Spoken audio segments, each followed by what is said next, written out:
ওই বান্দাকে রোগ বেমার দেন, অসুস্থতা দেন। আল্লাহ ওই বান্দাকে অসুস্থ করে বেমার দেন, রোগ দেন। ওই বান্দাকে আল্লাহ রোগাক্রান্ত করে, অসুস্থ হয়ে, মুসিবতে আক্রান্ত হয়ে জীবনের বাকি সময়টা সে কাটিয়ে তার গুনাহগুলো বিশ্বাস করে দেয়। আর আল্লাহ মর্যাদা ভালোবাসা স্তরে পৌঁছে যায়। সুবহানাল্লাহ।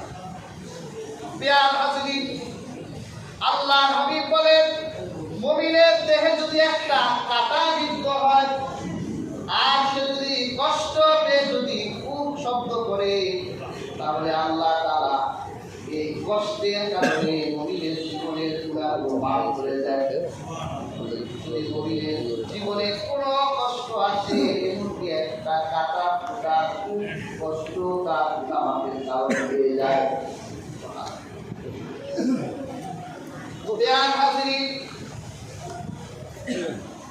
মুমিনের জীবনের গুনাহ আল্লাহ তাআলা রোগ দিয়ে মুমিনের জীবনের গুনাহগুলো কাটিয়ে দেন, নিষ্পাপ বানিয়ে দেন।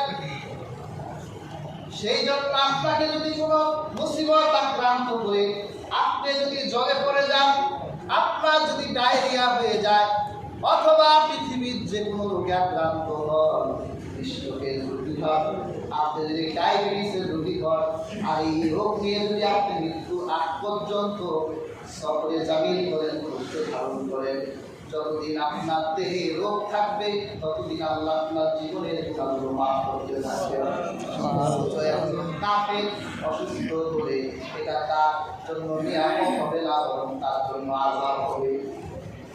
তাহলে এই দুনিয়ার মুসিবত মুমিনের জন্য লোকসান না, লস না, বরং এটাও একটা লাভ। কাজেই হাজিরিন, মনে রাখবেন, দুনিয়ায় যে মুসিবতে পড়ে না, দুনিয়ায় যার রোগ নাই, সে জাহান্নামে যাবে।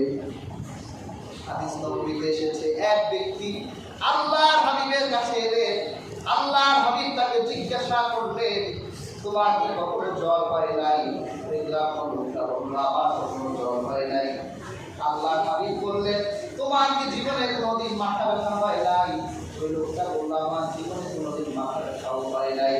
ওই লোকটা বুঝাতে চাইল, জন্মের পর থেকে এই পর্যন্ত আমার শরীরে কোনো রোগ নাই। যখন লোকটা চলে গেল, আল্লাহ হাবিব বললেন, তোমরা যদি কোনো জাহান্নামে দেখতে চাও, তাহলে এই সুস্থ লোকটা ফিরে কাটিয়ে দেবে, লোকটা জাহান্নামে যাবে।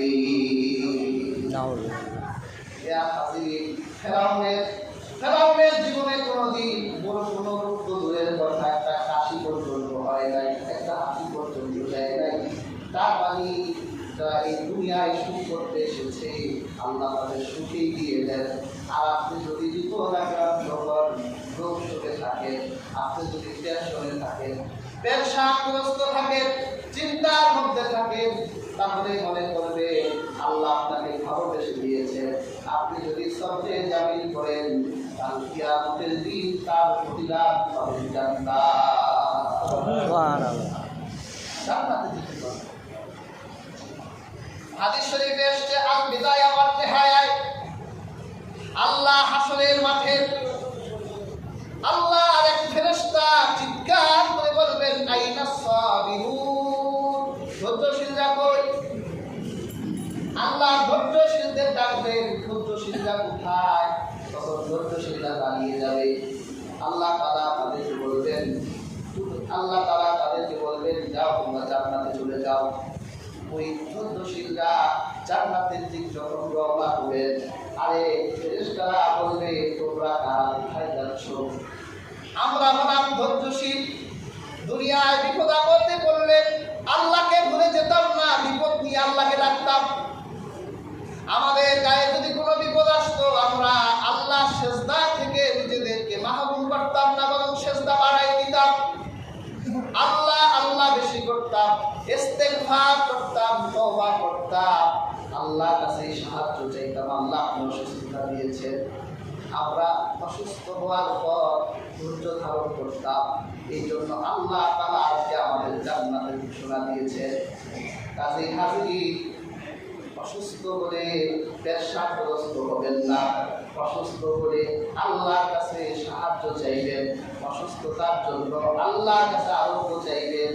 আল্লাহ আরোগ্য দিবেন, আপনার জীবনের গুনাহগুলো মাফ করে দিবেন। সুবহানাল্লাহ। আর যদি আল্লাহ বাবা মুসিবত রোগশোক কোনো কাফেরকে দেন, এটাও আল্লাহর পক্ষ থেকে, তাহলে বুঝতে হবে এটা তার জন্য শাস্তি সতর্কতা। যেমন আল্লাহ কোরআনে বলেন, এই যে পৃথিবী আজ মুসিবত আক্রান্ত, আজকের এই পৃথিবীর জলোচ্ছ্বাস, বন্যা, ভূমিকম্প, অগ্নিসংযোগ, বজ্রপাত, নাম না জানা অসংখ্য রোগে এই পৃথিবী আজকে আক্রান্ত কেন? আল্লাহ তাআলা কোরআন কারিমে বলেন, যাহারাল ফাসাদু ফিল বাররি ওয়াল বাহরি বিমা কাসাবাত আইদিন নাস লিয়ুযীকাহুম বা'দাল্লাযী আমিলু লা'আল্লাহুম ইয়ারজিউন। তোমরা জলস্তরের প্রকাশিত যেই পর্যায়ে দেখতে পাও, আল্লাহ আমাদের ইন্ডিকেট করলেন জলস্তরের প্রকাশিত যেই দুর্যোগগুলো, বিপর্যয়গুলো তোমরা দেখো, যেই ভূমিকম্পগুলো হয়, জলোচ্ছ্বাসগুলো হয়, বন্যাগুলো হয়, আল্লাহ তাআলা বলেন এগুলো তোমাদের হাতের কামাই, এগুলো তোমরাই কামাই করেছ। আমি তোমাদেরকে তোমাদের পাপের ছোট্ট একটা অংশের একটু শাস্তি দেই সতর্ক করার জন্যে, যাতে তোমরা আল্লাহর অবাধ্যতা, আল্লাহর নাফরমানি ছেড়ে দিয়ে আবার আল্লাহর কাছে ফিরে আসো।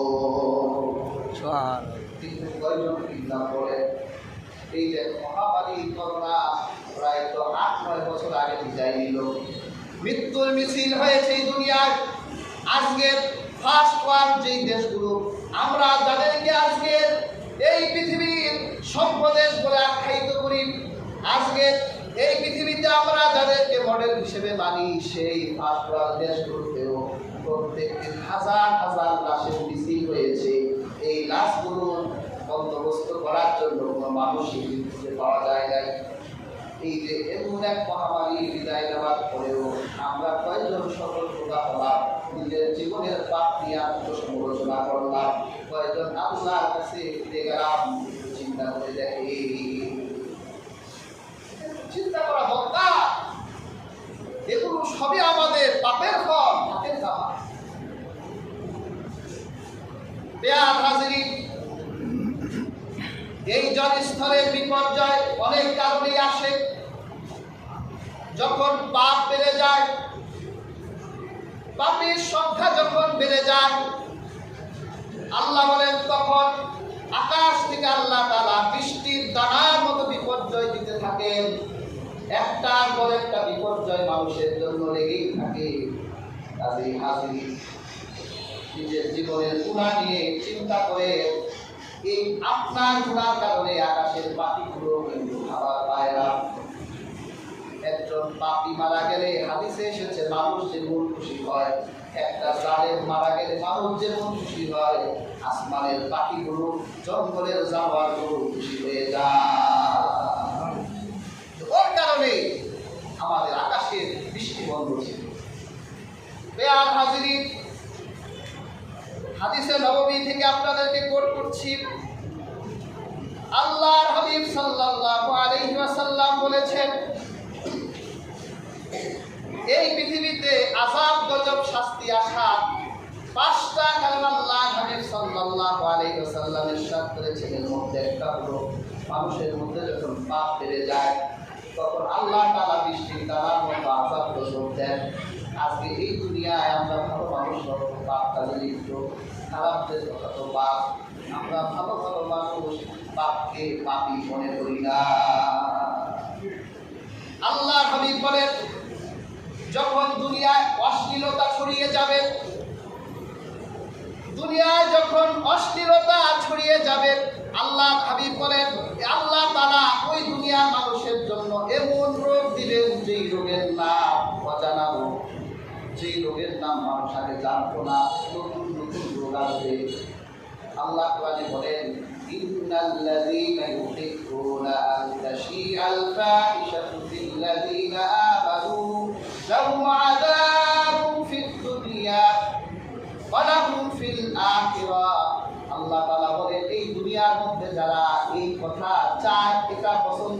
ভালোবাসে যে অশ্লীলতা ছড়িয়ে দিই।